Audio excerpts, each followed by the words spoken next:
Hello and welcome. I will be answering WAEC 2020 Economics Objective Past Question 42. Expenditure on food takes a large proportion of incomes of people in A. Industrialized countries, B. Advanced countries, C. Developing countries, D. Capitalist countries. Now this is a very straightforward question.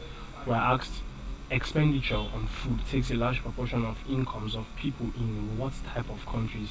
So in other words, which or what countries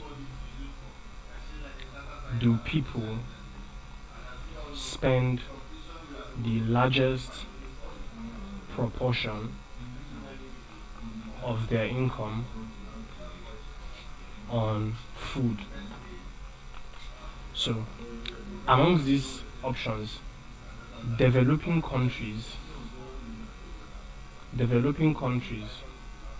spend highest or the highest proportion of their incomes on food.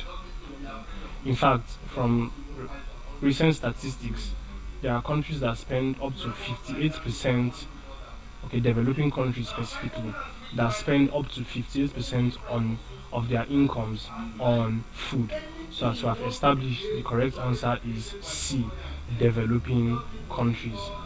Thank you, and please subscribe to this channel for more videos and for more past questions and answers.